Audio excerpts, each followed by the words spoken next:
یہ سوال ہی نہیں کہ ہم میلاد مناتے ہیں، یہ بتائیے کہ میلاد کیوں نہ منائیں؟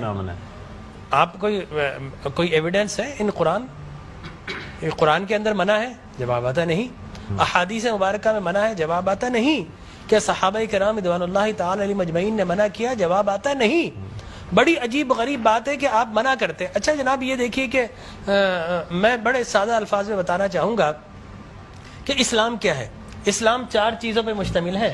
حضور نے جو فرمایا وہ اسلام ہے، حضور نے جو کیا وہ اسلام ہے، اور حضور نے جس سے منع کر دیا وہ اسلام ہے، اور حضور نے جس سے منع نہیں کیا وہ بھی اسلام ہے۔ لہٰذا اگر کوئی آج کسی چیز کو منع کرتا ہے اس کا مطلب یہ ہے کہ وہ اسلام کے منہ میں اپنی بات ڈال رہا ہے۔ اب نہ اللہ سے بھول ہوئی نہ رسول سے بھول ہوئی، قیامت تک کی ساری ناجائز چیزوں کو قرآن مجید اور احادیث نبویہ میں بڑے بڑے بورڈ لگا دیے گئے کہ these are the prohibited thing, یہ حرام ہے، یہ حرام ہے، یہ حرام ہے، بڑے بڑے بورڈ لگا دیجیے۔ اور دیکھیں طریقہ اور اصول بھی یہی ہے کہ ہر جائز چیز کا نہیں بتایا جاتا۔ مثال کے طور پر اگر آپ کو کہیں جانا ہے تو آپ نے کبھی زندگی میں بورڈ نہیں دیکھا ہوگا کہ الاؤ ہے ادھر آ جائیے، نہیں، یہ کہیں نہیں لکھا ہوگا۔ ناٹ الاؤڈ ہوگا وہاں ضرور لکھا، جہاں ناٹ الاؤڈ ہوگا، پروہیبٹڈ ایریا ہوگا، وہاں پر بورڈ لگا ہوگا کہ یہاں داخلہ منع ہے۔ لہٰذا قرآن و احادیث میں بھی بڑے بڑے بورڈ لگا دیے، حرام، یہ حرام، یہ حرام۔ اور مجھے کہنے دیے ڈاکٹر صاحب اللہ کا نبی بنیادی طور پر ہر جائز کام کروانے نہیں آتا، بالکل نہیں۔ دراصل اللہ کا نبی ہر ناجائز کام سے روکنے کے لیے آتا ہے۔ اگر جائز کام کی اگر جائز کام کروانے آتا اور جائز کی فہرست بنتی تو قرآن 30 پاروں پہ 30,000 پارے بھی کم پڑ جاتے کہ یہ بھی جائز، یہ بھی جائز، یہ بھی جائز، یہ بھی فہرست، ایک پوری فہرست بن جاتی۔ کہاں تک ہم قرآن حفظ کرتے؟ لہٰذا قرآن کے اندر اللہ کو جو ناپسند چیز ہے ان کا بیان ہے، اللہ کو جو پسند ہے ان کا بیان ہے۔ ہر جائز چیز اللہ کا نبی کروانے نہیں آتا۔ اب اگر بنگلہ دیش کے لوگ رہنے والے اگر پوری زندگی اگر چاول کھاتے ہیں اور مچھلی کھاتے ہیں، ان سے یہ نہیں پوچھا جائے گا باجرے کی روٹی کیوں نہیں کھائی، تم نے گندم کیوں نہیں کھایا، تم نے فلانے نہیں کیا، نہیں پوچھا جائے گا۔ اگر اسی طرح پاکستان کے رہنے والے مچھلی روزانہ نہ کھائیں تو ان سے نہیں پوچھا جائے گا کہ یہ بھی تو اللہ کی غذا تھی، جائز تھی، تم نے یہ کیوں نہیں کھایا۔ نہیں، ہر جائز چیز اللہ کو مطلوب نہیں ہے، اللہ کو مطلوب یہ ہے کہ ہر ناجائز کام سے روکا جائے۔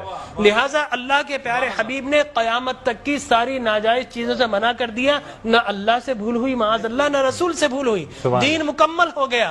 اب اگر کوئی یہ کہتا ہے کہ یہ ناجائز، یہ بدعت، اس کا مطلب یہ ہے کہ کیا تجھ پر وحی نازل ہو گئی؟ باب نبوت تو بند ہو چکا ہے، اب تو کس بنیاد پر کر رہا ہے؟ دیکھیے اب کس بنیاد پر تم منع کر رہے ہو۔ اور میں آپ کو بتاؤں ڈاکٹر صاحب، یہ دین کا مسلمہ اصول ہے کہ کسی چیز کے جواز کے لیے کوئی ضعیف حدیث بھی کافی ہے، لیکن کسی چیز کے حرام یا بدعت ہونے کے لیے قرآن اور احادیث کی نص قطعی چاہیے آپ کو، اور حدیث متواترہ چاہیے، اس کے بغیر آپ کسی چیز کو حرام نہیں کر سکتے۔ اس لیے کہ اسلام گلا گھونٹنے کے لیے نہیں آیا، اسلام تو راحتیں دینے کے لیے آیا ہے۔ لہٰذا جو ناجائز چیزیں تھی اسلام نے وہ منع کر دی 1400 سال پہلے۔ اب اگر کوئی کہتا ہے کہ جناب آپ میلاد کیوں مناتے ہیں، تو میں کہتا ہوں یہ سوال ہی نہیں، بڑے احمق لوگ ہیں جو جائز کی دلیل مانگ رہے ہیں۔ ارے بھائی دلیل تو ناجائز کی ہوتی ہے، لہٰذا آپ ناجائز کی دلیل دیجئے کہ قرآن میں منع کیا کہ احادیث میں، بلکہ اب میں یہ کہتا ہوں اس بات کے بعد آپ قرآن پڑھیے، اللہ تبارک و تعالی نے 5 نبیوں کا میلاد قرآن میں بیان کیا ہے۔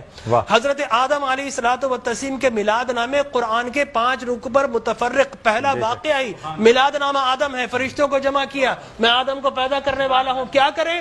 سیلیبریشن کرو۔ آدم کی ولادت کا موقع، نفخت فیہ من روحی فقعوا لہ ساجدین، جیسے ہی میں یہ آنکھ کھول دے، یہ پیدائش ہو جائے، ولادت ہو جائے، تو تمہیں کیا کرنا ہے؟ اس کو سجدہ کرنا ہے۔ اللہ تبارک و تعالیٰ فرماتا ہے کل مجمعون الا ابلیس، سارے فرشتوں نے سیلیبریٹ کیا، آدم کو سجدہ کیا سوائے ابلیس کے۔ تو معلوم یہ ہوا کہ جس نے میلاد منایا اللہ نے اسے نورانی قرار دے دیا، اور جس نے انکار کیا اللہ نے اسے شیطانی قرار دے دیا۔ سبحان اللہ، سبحان اللہ۔ لہٰذا اسی طرح میں 2 منٹ بس، اسی طریقے سے سورہ قصص میں حضرت موسیٰ علیہ الصلوۃ والتسلیم کی میلاد نامہ اللہ نے 28 ابتدائی آیات میں بیان کیا. اور حضرت یحییٰ علیہ الصلوۃ والتسلیم کا میلاد نامہ سورہ مریم میں کیا سلام علیہ یوم ولیدہ، سلام ہو یحییٰ پر کس دن؟ جس دن وہ پیدا ہوئے. لہذا نبی پیدا ہو رہا تو اللہ سلام بھیج رہا ہے. اور پھر حضرت عیسیٰ فرماتے والسلام علیک یوم ولدت و یوم اموت و یوم ابعث حیا، سلام ہو مجھ پر جس دن میں پیدا ہوا. سرکار نے فرمایا. اور پھر اللہ تبارک و تعالی نے ووالدین وما ولد کہہ کر حضور کے میلاد کو بیان کیا. اور حضرت مریم کی میلاد کو اللہ نے سورہ آل عمران میں بیان کیا. پھر سرکار نے فرمایا کہ میرے غلام الجمعۃ عید للمسلمین. لوگ کہتے ہیں 2 عیدیں، تیسری عید مل گئی.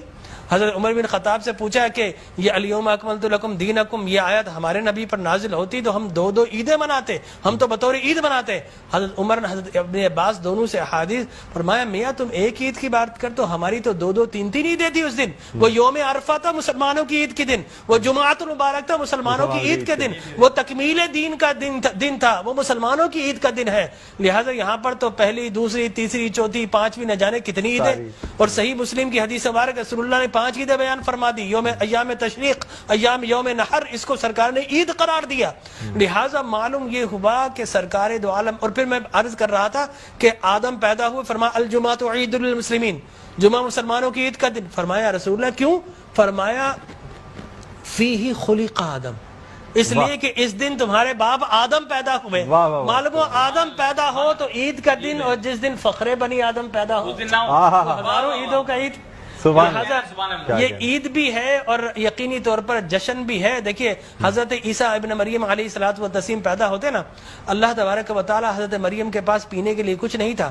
اللہ فرماتا وَهُزِّ إِلَيْكِ بِجِذْعِ النَّخْلَةِ تُسَاقِطْ عَلَيْكِ رُطَبًا جَنِيًّا، اے مریم گھبرا مت، اللہ کے میرا نبی آنے والا ہے، اس کی ولادت ہونے والی ہے. یہ سوکھا ہوا درخت ہے، اس کو ہاتھ تو لگا. حضرت مریم جیسے ہی ہاتھ لگاتی ہیں اللہ تبارک و تعالی میلاد عیسیٰ کی خوشی میں اس کو ہرا بھرا کر دیتا ہے اور پانی جاری و ساری کر دیتا ہے. تو اللہ تبرک بھی دیتا ہے، اللہ تبارک و تعالی اسے سیلیبریٹ بھی کرتا ہے.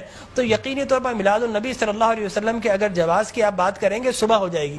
میں قرآن سے بھی بیان کرتا رہوں گا، میں احادیث نبویہ سے بھی بیان کرتا رہوں، لیکن ناجائز کی ایک دلیل اگر کوئی ہمیں دینا چاہے تو ہم موجود ہیں میٹرو ٹی وی پر، کوئی ایک دلیل ہمیں دے دے. لوگ کہتے ہیں بدعت بدعت یہ بدعت. او بھائی بدعت ہر نیا کام بدعت نہیں ہوتا، ہر نیا عقیدہ بدعت ہوتا ہے. لہذا وہ سمجھے ہی نہیں، ہر نیا کام بدعت نہیں ہے. میں آپ کو ثابت کر دوں ہر نیا عقیدہ بدعت ہے.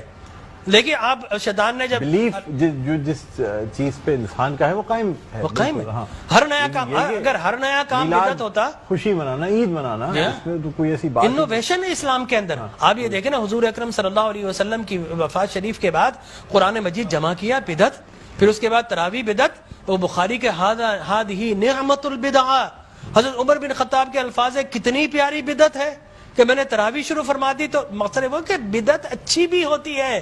صحابہ کرام بدعت حسنہ بھی ہے، بدعت مذمومہ بھی ہے. اور مذمومہ بدعت کیا؟ اچھی چیز کو مٹا دینا. اور بدعت حسنہ کیا ہے؟ کسی اچھی کام کا جاری کرنا. فرمایا من سن سنتا حسنتا فلہ اجرھا واجر من عمل بھا الی یوم القیامہ، جو کسی اچھی سنت، اچھے کام کو جاری کرتا ہے اس کے بعد قیامت تک اگر لوگ اس کام کو جاری رکھیں تو اس بگنر کو اللہ تبارک و تعالی اجر و ثواب عطا فرماتا ہے. سبحان اللہ. ہماری